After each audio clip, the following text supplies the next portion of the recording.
Good day everyone! Magandang araw sa lahat. Madayaw na adlaw. Today, we will be discussing about the salient points to remember about radio broadcasting.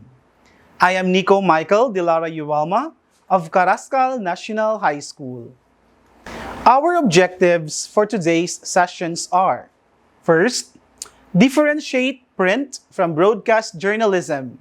Second, determine the technical considerations in writing a script in radio broadcasting. And third, discuss the basic context of broadcast journalism. As a broadcast writer, your challenge is to format that information for your listeners' ears so that they can understand it the first time they will hear it. If there is one rule in broadcast writing, it is simplicity. Don't confuse or rattle the viewers or listeners. They can only take so much at the same time. One thought per sentence so that your listeners will be able to understand vividly the story that you are reporting. People are only half listening most of the time. In broadcast, you have only one chance to say it. Therefore, consider your viewers' comprehension always. Here are the 6 C's in broadcasting.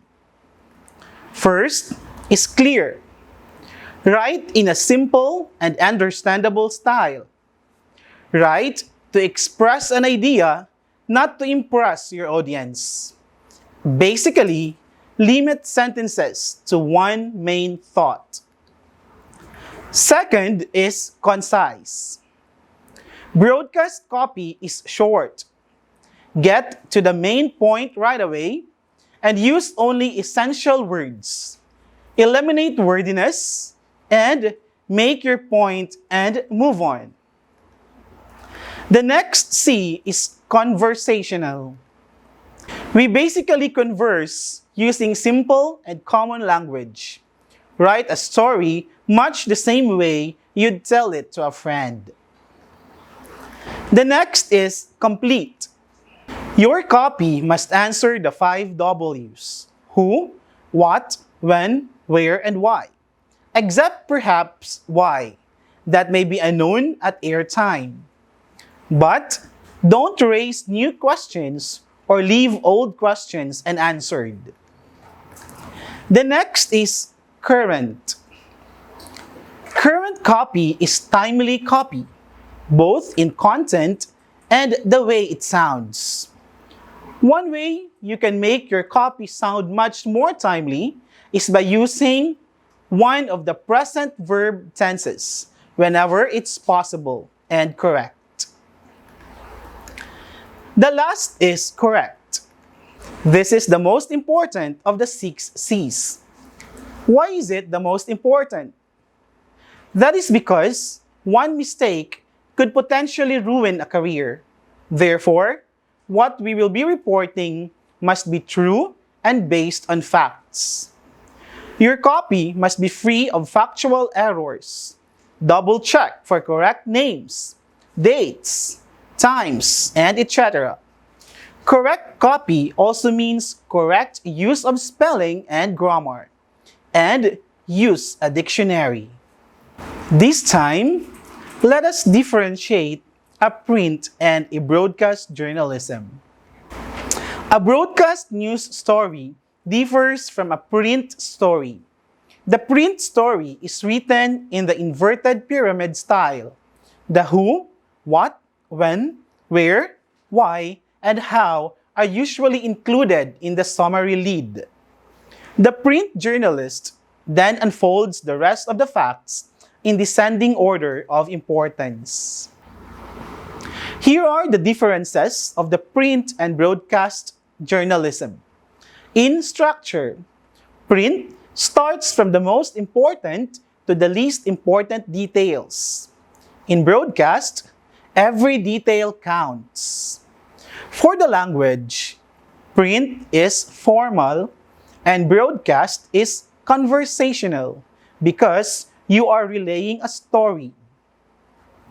And in the length, print several pages or paragraphs, And for broadcast, 55 to 70 words or 20 to 30 seconds long.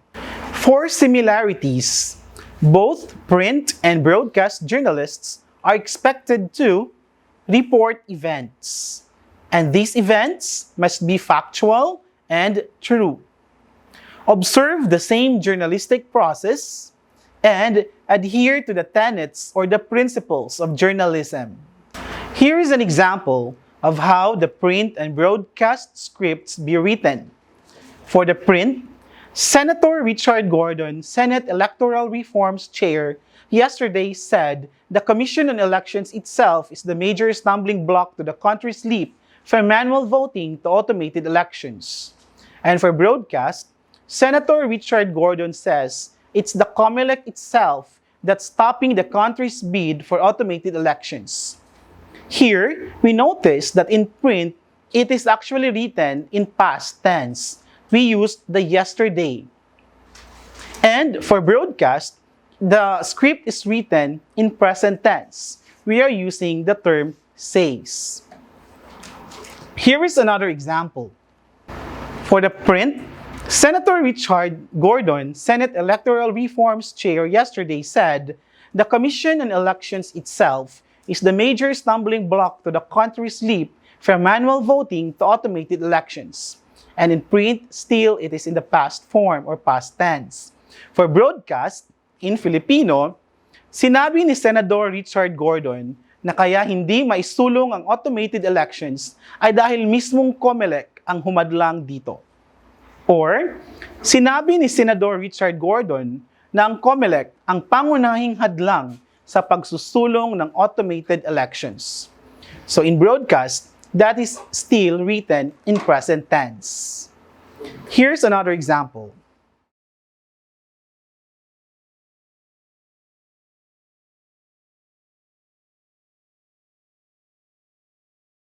And the attribution must be placed before the statement.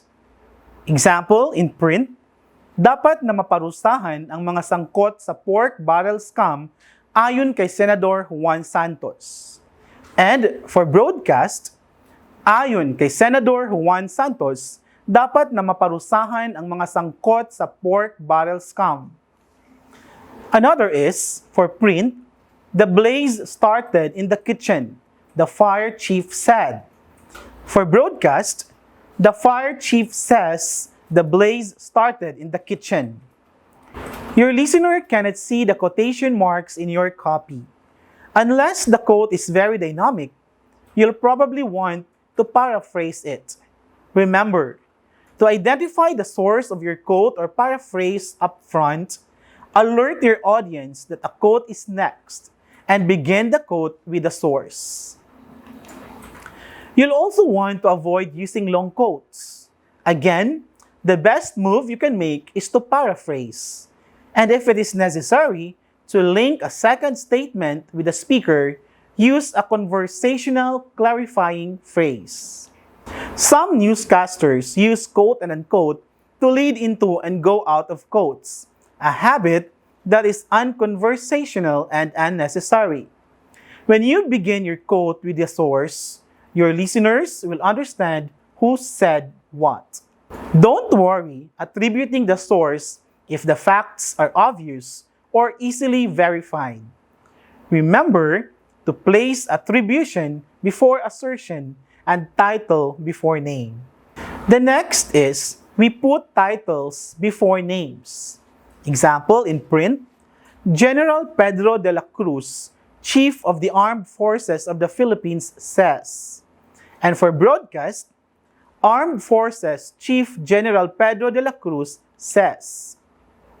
Avoid starting a broadcast story with a person's name. Definitely, avoid using the name of an unfamiliar individual unless you're striving for a special effect, a very rare instance in news writing. When you use names and titles together, remember to put the title ahead of the name. Notice that when you place the title before the name, you do not use commas. Your sentence flows much more naturally and quickly. Here are important points to remember in broadcasting. First, we carry today's news. History, we write, state prosecutors yesterday asked the Sandigan Bayan Special Division to end the plunder trial of deposed President Estrada. And for the news, it will be written this way. State prosecutors have asked the Sandigan Bayan Special Division to end the plunder trial of deposed President Estrada. The word yesterday signifies that the event happened in the past. So, in the news story or in the script, it will be written in past perfect tense using have asked. We have to remember the following. The present tense provides a general statement of fact and it indicates an action is happening now. It is the preferred tense for use in broadcast writing, but don't force it by using the false present. Use the past tense when you tie an event to a point in the past, but don't confuse past tense with passive voice, which is caused by sentence structure. The future tense indicates the event has not yet taken place. You can often use the present tense in place of the future. Since it ties an action to the present perfect is the second most preferred tense. Use it to make a past action sound more current. Next is, we have to omit the when from the lead. Example, sinabi kanina ng Pangulo sa pulong ng gabinete na, and ginunita kahapon ang. So we are going to omit kanina and kahapon. However, we can use it if necessary in a later part of the paragraph. Next is, use the active voice or tuwid na ayos. We have here an example. For passive, the Philippine National Police has been ordered by President Arroyo. And in active voice, President Arroyo has ordered the Philippine National Police. For di tuwid, ang pulisya ay inatasan. And para sa tuwid na ayos, inatasan ni Pangulong Arroyo ang pulisya. Voice refers to the relationship between the action, agent or actor, and the recipient. Is the agent or actor performing the verb's action, or is it being acted upon? What is the direction of the verb's action? In the action voice example, the action flows from the agent or doer to the object or the receiver. And in the passive voice, the object becomes the subject and the actor follows the verb. The action flows in the opposite direction. Why do we have to use active voice? Basically because it is more concise and more conversational, and it is stronger and clearer in meaning. Conversely, passive voice generally results in wordy and dull sentences. Next is use phonetic spelling. Any uncommon word or name should be spelled the way it sounds. Example, Minister Seli declined invitation. And a tsunami has devastated Phuket, Thailand. We use phonetic spelling so that the news presenters will be able to deliver the news properly and correctly. No mispronounced words for better delivery and understanding from the end of the listeners.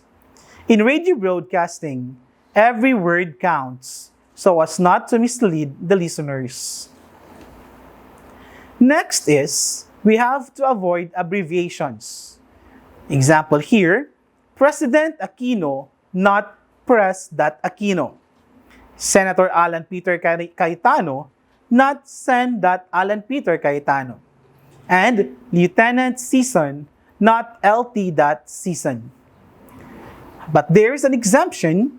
We use courtesy titles like Mr., MS for Miss, and MRS for Mrs. as they are. This is for a smooth delivery of the news presenter and of course to address properly the title or position of the person. Another is, we make number easy to read. Spell out numbers. Example, 18 taon, not 18 taon. Spell out even the point in 1.5 million pesos. So this will be read as 1.5 million pesos, or better, if 1.5 million pesos o 1.5 milyong peso. Round off numbers except when the number count is important to the story. Example, the death toll in a plane crash or in a sea tragedy. We have to be careful with acronyms. Acceptance on first reference, we have the N-B-I, that is for NBI, M-M-A for MMDA, and then we have PAGASA, and we have FIVOX. Notice that NBI and MMDA has a dash in between the letters. It is because that is how it should be read in delivering the news. For unfamiliar entities, give the full name first, then go to the acronym. And we also have to write short and simple sentences. Remember to use simple subject, simple predicate.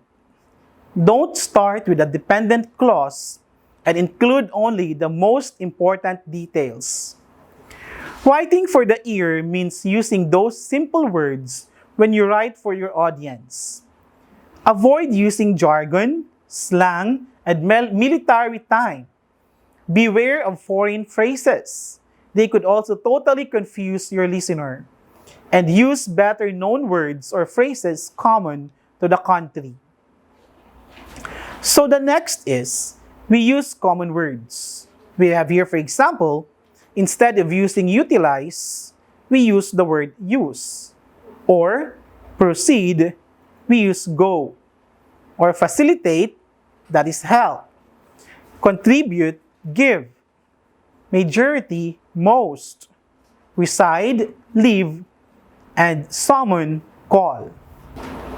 We also have to drop unnecessary words from phrases or sentences to make it short and simple. Example, when we say for the reason that, we will be using the word because. Or at the present time, we will use the word now. Or tendered his resignation, we use the word resigned. Affixed his signature, we can use signed. And united in holy matrimony, we can say married. This time, we will be discussing about the basic context of broadcast journalism. First is political news. The most important thing to remember about politics is that it involves people. It involves the politician who make decisions, the public servants who carry out their orders, and most importantly, the people affected by their actions. Your job as a journalist is to serve the people affected and to explain how the decisions will affect their lives. The second is tragedy news. Be careful with names. You may know the names of people killed or badly injured, but you should not print or broadcast them until you know that their closest relative have been told. It is very cruel to learn of the death of a loved one from the media. It is usual to wait until the police tell you that the next of kin have been told. Be careful about laying blame on anyone for an accident or disaster. And if it was caused by someone's action or inaction, let the courts decide. If you accuse someone wrongly, they can sue you for defamation. The next is for sports news. The most important part of any sports news is the result. There must be a report of a match, which is a description of what happened, together with an analysis of why it happened, as well as a discussion of a sporting feature which is about to take place, considering what is especially interesting about it. And we have business or the consumer news. It should always include the difference between the old and new pricing schemes of the commodity and its corresponding impact to the purchasing power of the ordinary wage worker's peso. And it should mention what could have caused the price instability and the corresponding mitigating factors initiated by authorities. We also have the weather news. It has its own format, which is precise, direct to the point, and delivers facts and prediction right on hand. Here are tips in writing the script in broadcasting. First, make the story clear to the listeners in 30 to 40 seconds. In press conference, you will be asked to write 5 news stories in your script. So if that is 5 times, if you maximize that one to 40 seconds, that is equivalent to 200 seconds, which is 3 minutes and 20 seconds. And the rest will be 1 minute for the infomercial, and the remaining minutes will be for the intro and the extra and the headlines. Second is, write simply and conversationally. Third, don't describe your story as good, bad, sad, or etc. Avoid saying magugunita or matatandaan. Remember, Avoid saying magugunita or matatandaan because these words are actually telling us of events that happened in the past. Another is, don't use words other than sinabi just to have variety. Words like inamin and kinumpirma tend to color stories. Another is, one thought per sentence. People are only half listening most of the time, so avoid complex sentences. Avoid jargons. Example, she is under the weather, so better say it, she is sick. Or loyalist soldiers neutralized the rebel aircraft. Better say, loyalist soldiers destroyed the rebel aircraft. Another is, make necessary marks on your script for easier reading. Arrange the pages of your script loosely and be relaxed. Talk, don't read. Speak spontaneously and enthusiastically. Avoid great dependence on your script and be ready for ad-libs. Speak with accurate pronunciation, especially during the press conference if you will be given a banter news. Another is, use a well-modulated voice with varying degrees of rate, pitch, intensity, and appropriate voice quality. Keep your tone alive and dynamic. Pause at the right places, pronounce foreign words correctly and easily, and avoid dialectical pronunciation. Project your own personality and individual style, and try to be yourself and not like someone else. Be original. For the team in radio broadcasting, it will be composed of 1 technical director, 1 talent for infomercial, and 5 talents as news presenters.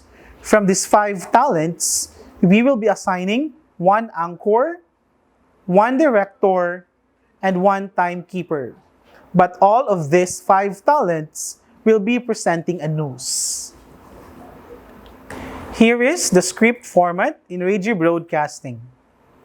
We have directorial instructions, the voiceover, station ID, directorial instructions, and then the lines of the anchor, directorial instructions, the lines of the anchor, sneak in stinger 1, that will be taken charge of the technical director, and then the headlines, the line of the anchor, and then there must be a maximum of 20 lines per page. And for a sample of the script in radio broadcasting, it will be sent to the district journalism coordinators. This has been Nico Michael de Lara Huelma, Teacher 1 of Carrascal National High School. Thank you and God bless everyone.